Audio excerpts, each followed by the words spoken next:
Assalamualaikum warahmatullahi wabarakatuh. Halo teman-teman, tahukah kalian? Tidak semua anak berkembang dengan kecepatan yang sama. Ada anak yang cepat berbicara, ada juga yang membutuhkan waktu lebih lama. Namun jika keterlambatan tersebut disertai tanda-tanda tertentu, bisa jadi itu merupakan gangguan perkembangan yang perlu segera diperiksa. Banyak orang tua berpikir, nanti juga bisa sendiri.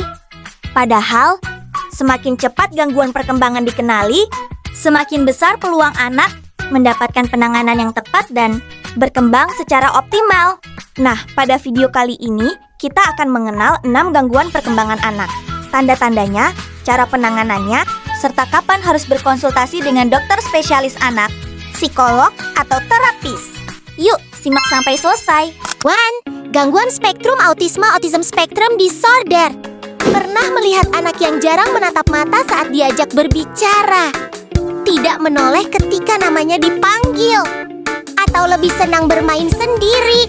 Itu bisa menjadi salah satu tanda autisme. Selain itu, anak juga mungkin sering melakukan gerakan yang berulang, seperti mengepakkan tangan atau menyusun mainan dengan pola yang sama. Apa yang bisa dilakukan? Berikan stimulasi sejak dini. Ajak anak berinteraksi setiap hari, serta lakukan terapi wicara dan terapi perilaku sesuai anjuran tenaga profesional. Kapan harus ke dokter?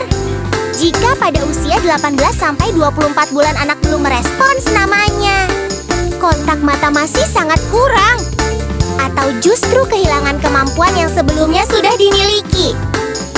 Tuh, gangguan pemusatan perhatian dan hiperaktivitas adik-adik. Apakah anak sangat aktif? Sulit duduk diam?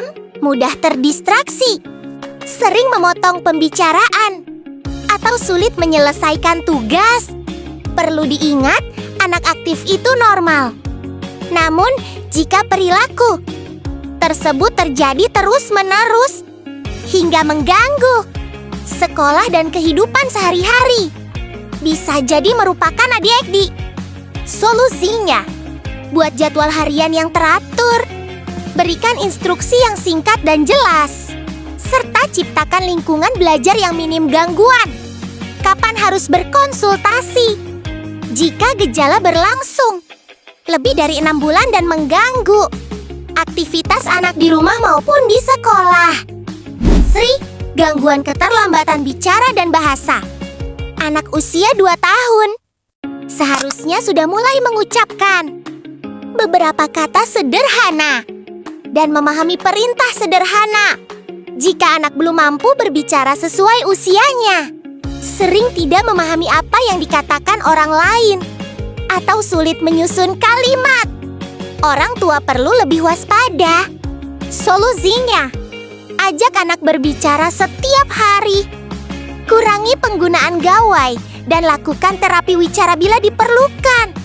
Bacakan buku cerita, bernyanyi bersama. Kapan harus ke dokter atau terapis? Jika pada usia 2 tahun anak belum mampu mengucapkan kata-kata sederhana atau perkembangan, bicaranya jauh tertinggal dibandingkan teman seusianya. 4. Gangguan belajar spesifik. Ada anak yang sebenarnya cerdas, tetapi sangat kesulitan membaca, menulis, atau berhitung. Hal ini bukan berarti anak malas, melainkan bisa menjadi gangguan belajar spesifik yang membutuhkan pendampingan khusus. Solusinya, berikan metode belajar yang sesuai dengan kebutuhan anak dan bekerja sama dengan guru serta psikolog pendidikan. Kapan harus ke psikolog? Jika kesulitan belajar terus berlanjut meskipun anak sudah mendapatkan latihan dan pendampingan yang cukup. 5. Disabilitas intelektual.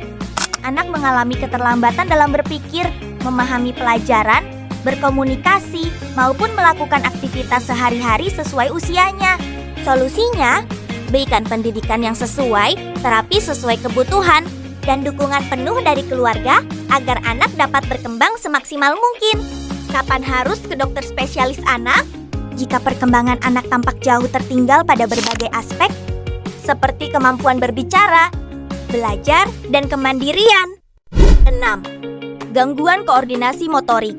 Memahami pelajaran, berkomunikasi, maupun melakukan aktivitas sehari-hari sesuai usianya.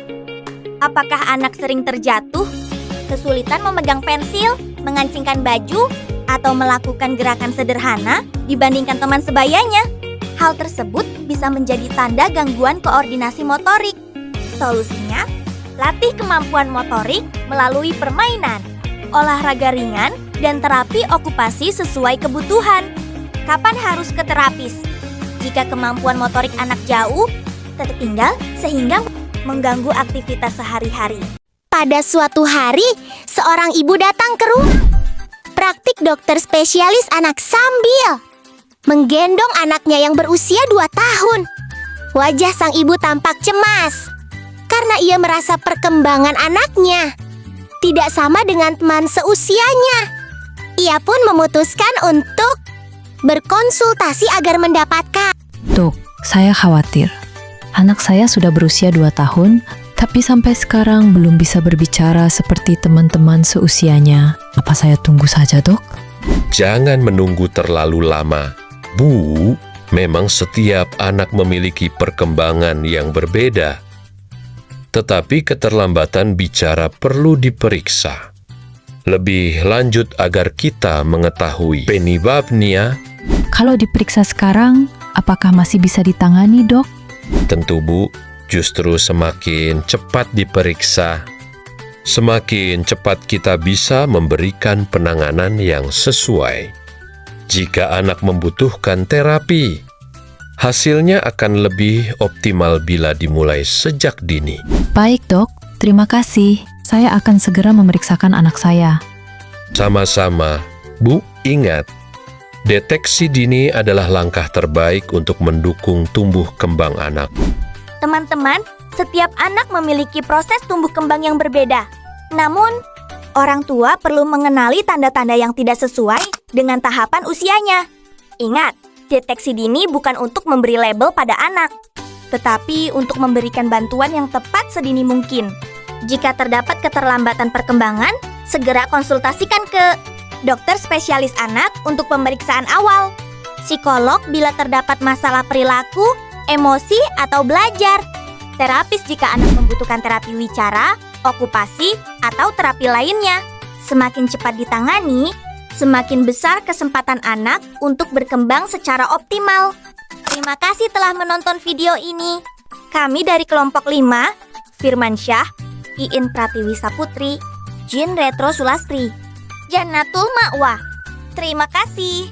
Wassalamualaikum warahmatullahi wabarakatuh.